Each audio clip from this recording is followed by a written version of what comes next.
Hello, cruel world. My name is Dr. Shaham Das. I'm a consultant forensic psychiatrist. I assess mentally disordered offenders for a living so that you don't have to. This is a two-part video series about a crazy case of a man called Skylar Nemetz, who at the age of 21 was found guilty of the manslaughter rather than the murder of his wife, Danielle. So prosecutors say that he became angry hours before at Danielle, who was only aged 19, because another man had bought her liquor, otherwise known as booze in the UK, and he got jealous. And Nemetz told police that he fired at her, he had a gun because he was in the army, accidentally thinking that the gun was unloaded and that he loved his wife and he didn't mean to kill her.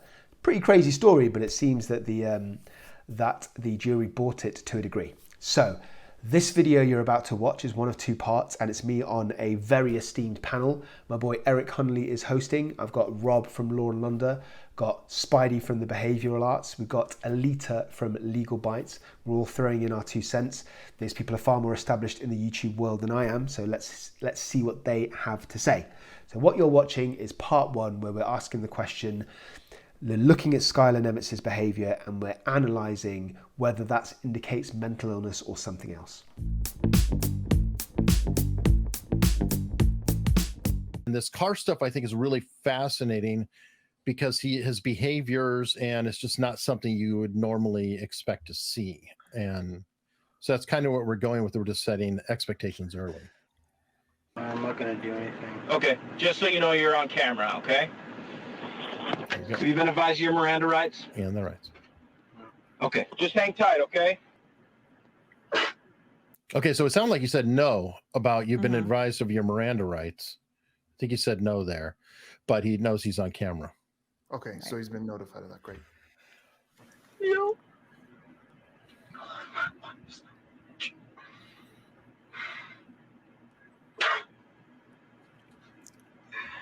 Oh my God. What?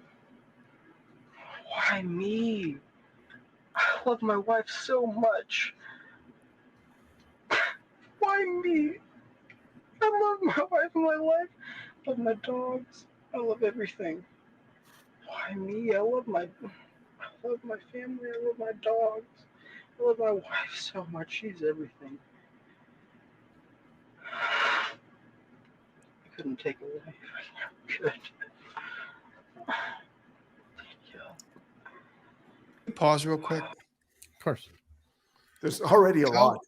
How long after the officer leaves? Because I know there was a stitch there, but how long after the officer leaves the presence and shuts the door does he start down that narrative? Like, is it immediate. Like it seems immediate? Everything just like the cops he calls out to them, they check back in. He's in some sort of a state, and I don't know if there's enough yet for Dr. Doss to start talking about it. Let me see another minute or two first, please. Okay. No, of course. Yeah, I don't want to go too early. Hold on. Before, one sec.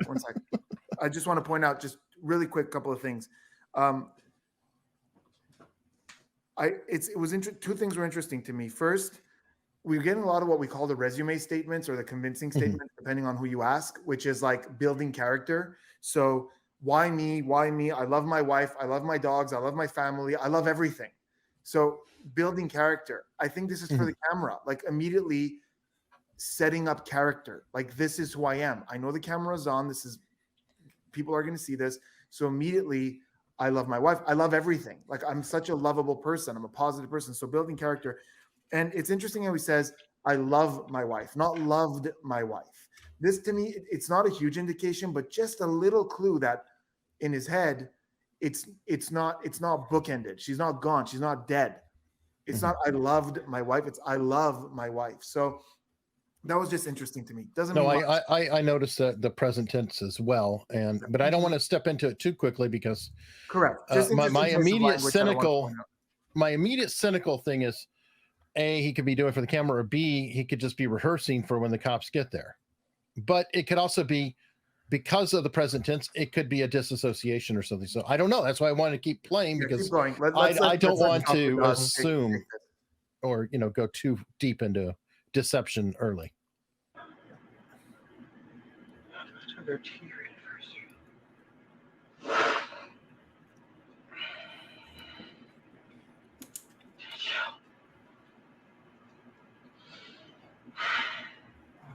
dead. My wife. Hey! Hey! Hey!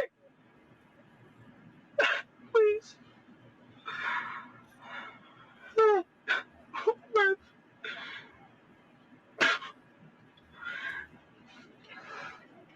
Officer.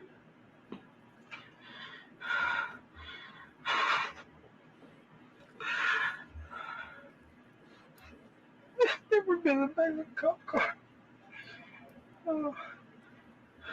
Hey! Hey!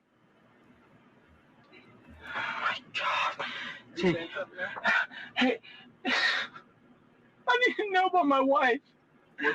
I need to know about my wife. Okay, we'll fill you in the more we know. Okay.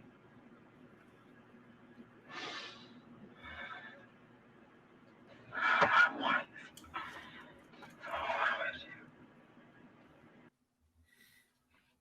Okay, he does that.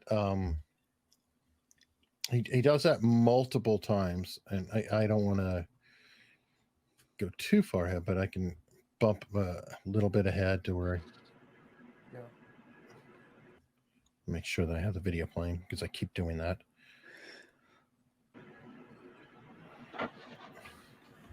Hey.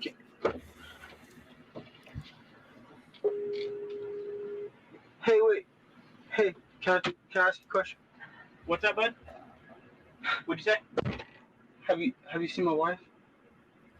No, I haven't been there yet. Somebody will be over to talk to him. Okay,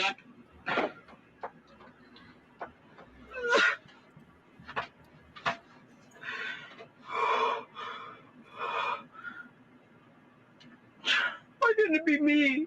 Why couldn't it be me?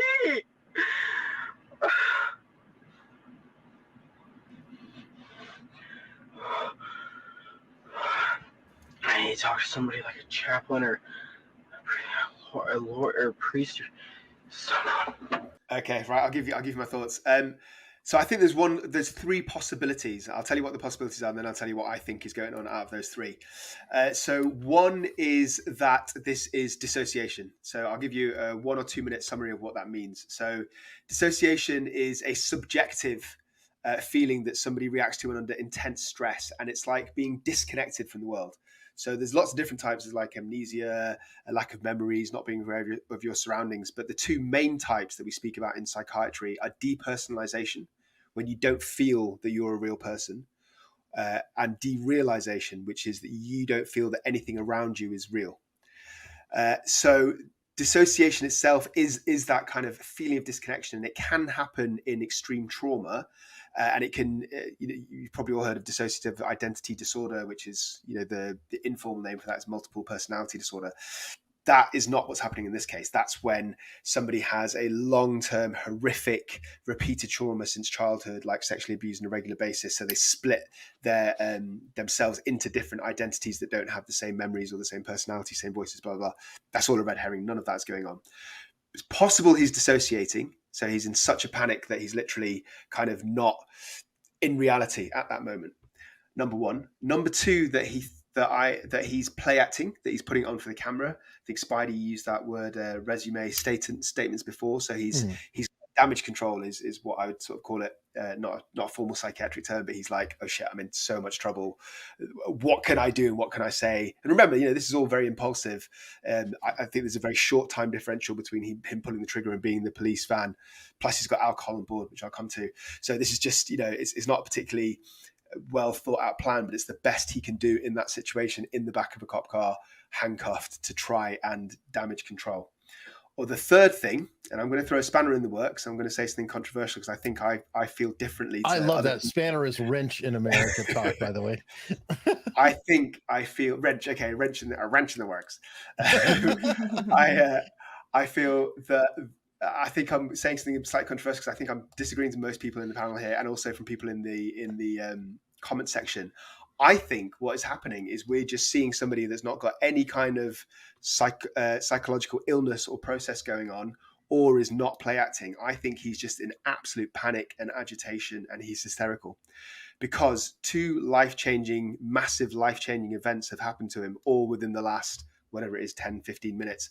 He's responsible for them. So I'm not saying that he's the victim here. I'm just saying that he's trying to process his wife dying, even though he killed her, and facing a very long time, perhaps the rest of his life in prison. And on top of that, he's intoxicated. I don't know how drunk he is. And that does it is relevant to a degree, because the more drunk he is, the less sensible or less understandable his actions are going to be. I'll tell you why I think it's the third one, why I think that we're not seeing dissociation and not seeing play acting, why we're just seeing pure hysterical agitation. Because, so I've seen bits of this clip before. I've not watched the whole thing through, but I've kind of jumped forward. And the thing that really struck me is that it's so changeable. Like at 1 second he's shouting, then he's crying, then he's pleading with the policeman, then he's got his head back and he's doing almost nothing for a few seconds. Then he's asking to speak to the officer. Then he's asking to speak to a chaplain. And the point I'm trying to make is that it's so random and variable and chaotic and confused that I don't think he's got a goal or a purpose that's clear in his head. I think if he was trying to come across a certain way, like trying to become across sympathetic, then he would have stuck to that for the entire time. I think we're just seeing somebody that's just, his mind's literally blown at the moment. So that's what I think is going on.